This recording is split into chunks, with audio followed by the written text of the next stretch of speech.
7வது சங்கீதத்தை நாம் எடுத்துக்கொள்ளலாம். சங்கீதம் 37வது சங்கீதம்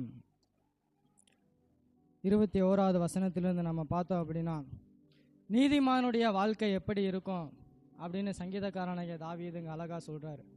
நீதிமானுடைய வாழ்க்கை எப்படி இருக்கும், நீதிமானுக்கு வருகிற ஆசீர்வாதங்கள் எப்படி இருக்கும், நீதிமான் வாழ்க்கையில் நடக்கிற காரியங்கள் எந்த அளவுக்கு பிரயோஜனம் உள்ளதா இருக்கும் என்று சங்கீதக்காரனாகிய தாவீது அழகாய் சொல்றாரு. 23வது வசனம் இப்படியாய் சொல்லுகிறது, நல்ல மனுஷனுடைய நடைகள் கர்த்தரால் உறுதிப்படும், அவனுடைய வழியின் மேல் அவர் பிரியமாய் இருக்கிறார்.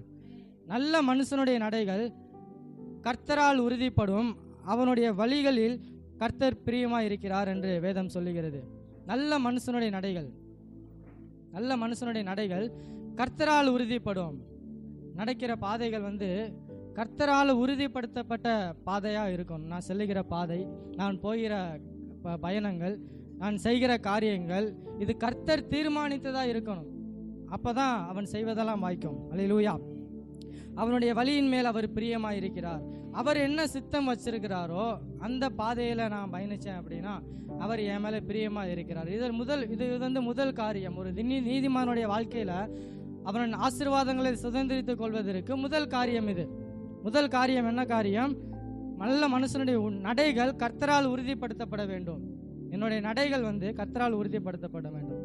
நான் போகிற பாதைகள், நான் எடுக்கிற தீர்மானங்கள் அவர் என்ன திட்டம் என் மேலே வச்சிருக்கிறாரோ, அவர் என்ன தீர்மானங்கள் என் மேலே வச்சிருக்கிறாரோ, அவர் என்ன செய்ய சித்தமாக இருக்கிறாரோ அந்த பாதையில் நான் முதல்ல பயணிக்கணும். அந்த பாதைக்குள்ளேயே நான் போகாமல் ஆசீர்வாதங்களை சுதந்திரிக்க முடியாது. முதல் காரியம் இப்படியாய் பார்க்கிறோம்.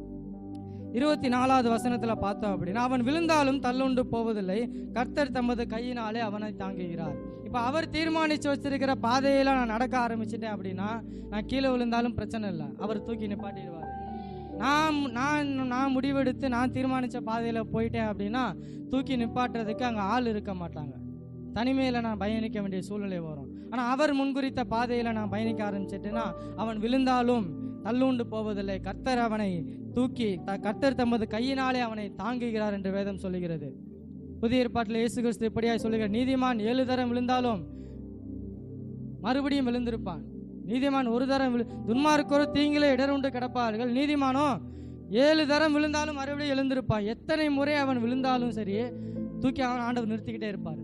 எத்தனை முறை நான் பாவத்தில் விழுந்தாலும், எத்தனை முறை நான் துன்மார்க்கத்தில் விழுந்தாலும், எத்தனை முறை உலகத்தின் காரியத்துக்குள்ளே நான் போனாலும், எத்தனை முறை ஆண்டவரை விட்டு பின்மாறி போனாலும் தூக்கி நிறுத்த அவரால் முடியும். அல்லேலூயா. அதான் ஆண்டவர் இயேசு கிறிஸ்து சொல்றாரு, 7க்கு 70 தரம் கூட ஒருத்தனை மன்னிக்கலாம், எத்தனை முறை வேணா மன்னிக்கலாம். அதைத்தான் இயேசு கிறிஸ்து பண்ணுவார். மனுஷனை என்னையே ஆண்டவர் சகோதரனை 70 தரம் கூட நீ மன்னிக்கலான்னு சொல்றாருன்னா அவர் எத்தனை முறை மன்னிப்பார்? எத்தனை 1000 முறை, எத்தனை முறை வேணா அவர் மன்னிப்பதற்கு ஆயத்தமாக இருக்கிறார். எப்போ மன்னிப்பாருன்னு கேட்டீங்கன்னா அந்த முதல் காரியம், என்னுடைய நடைகள் கர்த்தரால் உறுதிப்படுத்தப்பட வேண்டும். என்னுடைய வழிகளில் அவர் பிரியமாக இருக்கும்போது, அவர் பிரியமான பாதையில் நான் நடக்கும்போது நான் எத்தனை முறை விழுந்தாலும் திரும்பவும் எழுந்திருப்பேன்.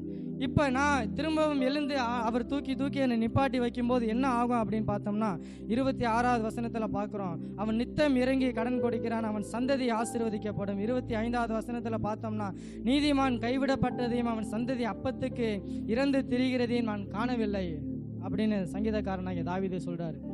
நீதிமான் அப்பத்துக்கு இறந்து திரிகிறதை நான் காணவில்லை, அவன் சந்ததி ஆசீர்வதிக்கப்படும் அப்படின்னு பார்க்குறோம். என்னுடைய நடைகள் உறுதிப்படுத்தப்பட்டது, நான் கர்த்தருக்கு பிரியமாக இருந்தேன் அப்படின்னா எனக்கு பின்வருகிற சந்ததிகள் ஆசீர்வாதமாக இருக்கும். அல்லேலூயா. குறைவில்லாத ஆசீர்வாதம் என்னுடைய வாழ்க்கையில் இருக்கும் என்று வேதம் சொல்லுகிறது. ஏதோ இன்னைக்கு ஒரு நாளைக்கு ஆண்டவர் ஆசீர்வாதத்தை கொடுத்துட்டு நாளைக்கு அந்த ஆசீர்வாதம் இல்லாமல் போச்சுன்னா அது தற்காலிகமான ஆசீர்வாதம், அது கர்த்தரால் ஆசீர்வாதமாக இருக்க வாய்ப்பு இல்லை. கர்த்தர் ஒரு காரியத்தை கொடுக்குறாரு அப்படின்னா அது நிரந்தரமாக என்னுடைய வாழ்க்கையில் இருக்கணும். அல்லேலூயா. நிரந்தரமாக இருக்குது அப்படின்னா தான் அது கர்த்தர் கொடுத்தது. நிரந்தரமான ஆசீர்வாதம்னா என்ன, எந்த குறையுமே இல்லாமல் ஆண்டவர் அப்பாரா அப்படின்னு கேட்டோம்னா அது ஆசீர்வாதம் கிடையாது. குறையே இல்லாமல் ஆண்டவர் என்னை வைக்கிறாருன்னா அது ஆசீர்வாதம் கிடையாது. குறைவுகள் இருந்தாலும் அதில் நான் விழுந்து போகாமல் ஆண்டவர் வழி நடத்துவார், அதுதான் உண்மையான ஆசீர்வாதம். சாலமோன் இப்படியாய் சொல்றாரு, எனக்கு அதிக ஆசீர்வாதத்தை கொடுத்து உங்களுடைய நாமத்தை நான் மறுதலிச்சிடவும் கூடாது, நான் தரித்திரனாகி உம்முடைய நாமத்தை தூசிக்கப்பட்டு போயிடக்கூடாது. நான் ஒருவேளை சாப்பாட்டுக்கு வழி இல்லாமல் ரொம்ப தரித்திரனாகி உட்காந்துருந்தேன்னா உலகத்தில் பார்க்குற மனுஷன் சொல்லுவான், ஏசு ஏசுன்னு போனேன், இப்படி வாழ்ந்துக்கிட்டு இருக்க, ஏசு ஏசுன்னு போனேன், உனக்கு என்ன கிடைச்சது அப்படின்னு சொல்லுவான். அந்த அளவுக்கு உம்முடைய நாமம் தூசிக்கப்பட்டு போயிடக்கூடாது. ரொம்ப என்னை ஆசீர்வதிச்சு ரொம்ப ஐஸ்வர்யவானாகி ஆண்டவரை தேடுறதுக்கு டைமே கிடைக்காத அளவுக்கு நான் பெரிய ஆசீர்வாதம் ஆகி உம்முடைய நாமத்தை நான் மறுதளிச்சிடவும் கூடாது. இன்னைக்கு எனக்கு என்ன தேவையோ அதை எனக்கு கொடுங்க. அதுதான் உண்மையான ஆசீர்வாதம். அல்லேலூயா. நம்ம நினச்சிக்கிட்டு இருக்கோம் ஆசீர்வாதம்னா ஏதோ எல்லாமே எனக்கு நிறைவா இருக்கிறது தான் ஆசீர்வாதம் நினச்சிக்கிட்டு இருக்கோம். அது கிடையாது. இன்னைக்கு காலையில் விடிஞ்சதுலேருந்து ராத்திரி பொழுது மறையிற வரைக்கும் எனக்கு என்னென்னலாம் தேவையோ அதெல்லாம் எனக்கு நிறைவா இருந்தது அப்படின்னு அதுதான் நிறைவான ஆசீர்வாதம். அல்லேலூயா. வேதம் சொல்லுகிறது, நாளைய தினத்தை குறித்து பெருமை பாராட்டாதே, ஒரு நாள் பிறப்பதை அறியாயே. நாளைக்கு என்ன நடக்கும்னு எனக்கு தெரியாது. நாளைக்கான ஆசீர்வாதத்தை குறித்து நான் கவலைப்பட வேண்டிய அவசியமே இல்லை. ஆகாயத்து பறவைகளை போஷிக்கிற தேவன் உங்களையும் போஷிக்க அதிக நிச்சயம் அல்லவார் அப்படின்னு இயேசு கிறிஸ்து சொல்றார். அல்லேலூயா. இன்னைக்கு எனக்கு என்ன தேவை, இன்னைக்கு என்னுடைய வாழ்க்கை குறைவில்லாம ஆண்டவர் வழிநடத்துறாரா, அதுதான் நிரந்தரமான ஆசீர்வாதம். அல்லேலூயா. இந்த ஆசீர்வாதம்லாம் இருக்கணும் அப்படின்னா, என் சந்ததி ஆசீர்வதிக்கப்படணும்னா 27வது வசனத்துல இன்னொரு காரியத்தை அழகா சொல்றார். தீமையை விட்டு விலகி நன்மை செய், என்றென்றைக்கும் நிலைத்திருப்பாய். அல்லேலூயா. முதல் காரியத்தை பார்த்தோம். என்னுடைய வழிகள் கர்த்தரால் உறுதிப்படுத்தப்பட வேண்டும். என்னுடைய வழிகள் கர்த்தருக்கு பிரியமானதாக இருக்க வேண்டும். அப்போது நான் விழுந்தாலும் திரும்ப எழுந்திருப்பேன். நான் திரும்ப ஆண்டவர் என்னை தூக்கி நிப்பாட்டும் போது அவர் தருகிற ஆசீர்வாதம் நிரந்தரமான ஆசீர்வாதமாக என்னுடைய வாழ்க்கையில் இருக்கும். ஆனால் இது மட்டும் பத்தாது, தீமையை விட்டு விலகி நன்மை செய், என்றென்றைக்கும் நிலைத்திருப்பாய். அல்லேலூயா. ஆண்டவர் ஒரு காரியத்தை கொடுத்துட்டாரு, ஒரு ஆசீர்வாதத்தை கொடுத்துட்டாரு, ஒரு தீர்மானத்தை திட்டத்தை வச்சுட்டாரு. அந்த பாதையில் நான் பயணிச்சு போய்கிட்டு இருக்கேன். அது என்றென்றைக்கு என் வாழ்க்கையில் நிலைத்திருக்க கூடாதுன்றது என்னுடைய கையில் இருக்கு. இப்போ நான் நிரந்தரமாக என்னுடைய வாழ்க்கையில் நான் வச்சிருக்கணும் அப்படின்னா நான் செய்ய வேண்டிய ஒரே காரியம் தீமையை விட்டு விலகி நன்மை செய், தீமையை விட்டு விலகி நன்மை செய் அப்படின்னு தாவீது சொல்றாரு. தீமையை வெறுத்து நன்மை செய்ய பழக வேண்டும். அல்லேலூயா. கர்த்தருக்கு பயப்படுதலே ஞானத்தின் ஆரம்பம் என்று வேதம் சொல்லுகிறது. கர்த்தருக்கு பயப்படுதலே ஞானத்தின் ஆரம்பம். கர்த்தருக்கு பயப்படும் போது தீமையை விட்டு நான் விலகி நன்மை செய்ய ஆரம்பிச்சிருவேன். கர்த்தருக்கு பயப்படு. எப்போ நான் தீமையை விட்டு விலகி நன்மை செய்வேன்னா கர்த்தருக்கு பயப்படும் போது. கர்த்தருக்கு பயப்படும், தேவனுக்கு பயப்படுகிற பயம் எனக்குள்ளே இருக்கும்போது தீமை செய்கிறது நான் யோசிப்பேன். என் மனசாட்சி குத்தம் இல்லையா? என்னுடைய மனசாட்சி எனக்குள்ளேயே சொல்லும், நான் செய்கிறது தவறு, என் தேவனுக்கு விரோதமாக நான் பாவம் செய்கிறேன், என் தேவனுக்கு விரோதமாக நான் கீழ்ப்படியாமல் இருக்கேன், என் தேவனுக்கு விரோதமான காரியங்களை என் வாழ்க்கையில செஞ்சுக்கிட்டு இருக்கேன், என் தேவனை சஞ்சலப்படுத்துகிற காரியங்களை என் வாழ்க்கையில செஞ்சுக்கிட்டு இருக்கேன். எப்போ எனக்குள்ள என் மனசாட்சி குத்தும் அப்படின்னா கர்த்தருக்கு பயப்படுகிற பயம் எனக்குள்ள வரும்போது. அல்லேலூயா. இந்த பயம் எப்போ வரும்னா கர்த்தருக்கு பயப்படுதலே ஞானத்தின் ஆரம்பம் என்று வேதம் சொல்லுகிறது. ஞானம் எனக்குள்ள வரும்போது கர்த்தருக்கு பயப்படுகிற பயம் எனக்குள்ள ஆட்டோமேட்டிக்காக வர ஆரம்பிச்சிடும். கர்த்தருக்கு பயந்துட்டேன்னா தீமையை விட்டு விலகி நன்மை செய்ய ஆரம்பிச்சிருவேன். அல்லேலூயா. கர்த்தருக்கு பயப்பட வேண்டிய பயம் ரொம்ப முக்கியம். இப்போ கர்த்தருக்கு பயந்த பிறகு நீதிமானுடைய வாழ்க்கை எப்படி மாறும் அப்படின்னா கீழே பார்க்குறோம் 30வது வசனத்தில், நீதிமானுடைய வாய் ஞானத்தை உரைத்து அவனுடைய நாவு நியாயத்தை பேசும். கர்த்தருக்கு பயப்படுதலே ஞானத்தின் ஆரம்பம் அப்படி சொன்னோம். கர்த்தருக்கு பயந்த பிறகு உள்ள ஞானம் வந்துடும். ஞானம் வந்த பிறகு இப்போ என்ன நடக்குது? நீதிமானுடைய வாய் ஞானத்தை உரைத்து அவனுடைய நாவு நியாயத்தை பேசும். தேவன் அருளிய வேதம் அவனுடைய இருதயத்தில் இருக்கிறது, அவன் நடைகளில் ஒன்றும் பிசகுவதில்லை. தேவன் அருளிய வேதங்கள் அவனுடைய இருதயத்தில் இருக்கிறது, அவன் நடக்கிற நடைகள் ஒன்றும் பிசகுவதில்லை என்று வேதம் சொல்லுகிறது. அல்லேலூயா. நம்ம முதல்ல பார்த்தோம், என்னுடைய நடைகள் கர்த்தரால் உறுதிப்படுத்தப்பட வேண்டும். அப்போ நான் விழுந்தாலும் எழுந்திருப்பேன். இதெல்லாம் நான் கடந்து போய் ஒரு கட்டத்தில் நிலையான ஆசீர்வாதத்தை சுதந்திரித்து கொண்டு கர்த்தருக்கு பயப்பட்டு தீமையை வெறுத்து நன்மை செய்ய ஆரம்பிக்கும் போது என்ன நடக்கும் அப்படின்னா என் நடைகள் ஒன்றும் பிசகுவதே இல்லை என்று வேதம் சொல்லுகிறது. கர்த்தருக்கு பயப்படாமல் ஆசீர்வாதம் வர்றதுக்கு முன்னாடி நான் போய்கிட்டு இருக்கும்போது விழுந்து போயிடுவேன். ஆண்டவர் தூக்கி நிப்பாட்டுவார். ஓடி போயிடுவேன். ஆண்டவர் திரும்ப கொண்டு வந்து நிப்பாட்டுவார். வழி மாறி போயிடுவேன். ஆண்டவர் திரும்ப பாதையை காட்டிக்கிட்டே போவார். ஆனால் எல்லாமே நடந்து நன்மை செய்ய ஆரம்பித்த பிறகு என்ன நடக்கும் அப்படின்னு பார்த்தீங்கன்னா என்னுடைய நடைகள் ஒன்றும் பிசகுவதில்லை என்று வேதம் சொல்லுகிறது. எப்போ என் நடைகள் பிசகாமல் இருக்கும் அப்படின்னா தேவனுடைய பிரமாணங்கள், தேவன் அருளிய வேதங்கள் என்னுடைய இருதயத்தில் இருக்கும்போது. அல்லேலூயா. தேவனுடைய பிரமாணம், அவருடைய வேதம் என்னுடைய இருதயத்தில் இருக்கும்போது நான் நடந்தாலும் விழுக மாட்டேன். என்னுடைய பாதைகளில் நான் விழுக மாட்டேன். என்னுடைய நடைகள் பிசகுவதில்லை. அல்லேலூயா. அல்லேலூயா.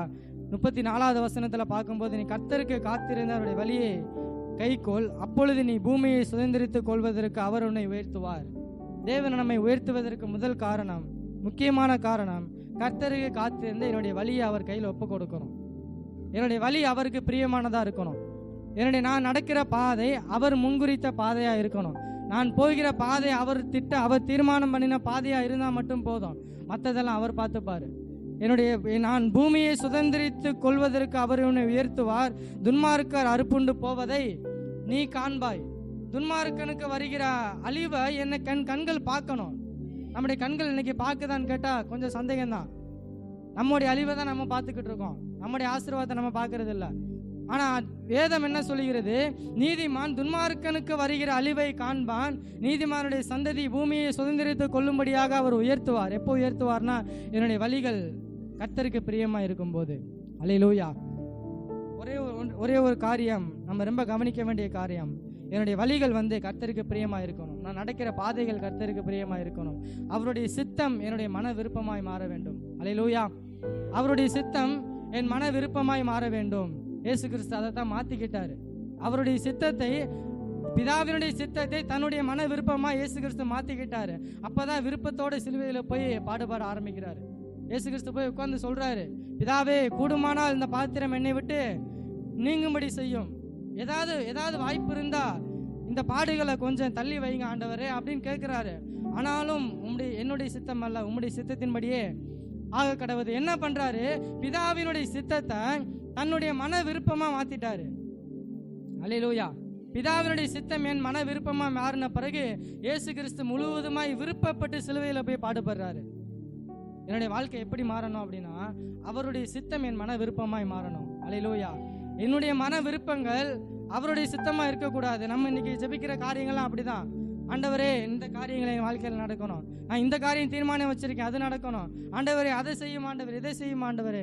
என்னுடைய விருப்பங்களை தான் நான் சொல்லிக்கிட்டு இருக்கேனே தவிர அவருடைய சித்தம் என்னன்றதை தெரிந்து கொள்ளாமே போயிடுறோம். நாம் தெரிந்து கொள்ள வேண்டிய ஒரே காரியம், அவருடைய சித்தம் என் மன விருப்பமாய் மாறணும். அவர் சித்தம் என்னதுன்னு தெரிஞ்சு அதை என்னுடைய ஆசையா நான் மாத்திட்டேன் அப்படின்னா முழு மனதோடு தேவனுக்காய் நான் பயன்பட ஆரம்பிச்சிருவேன். அல்லேலூயா.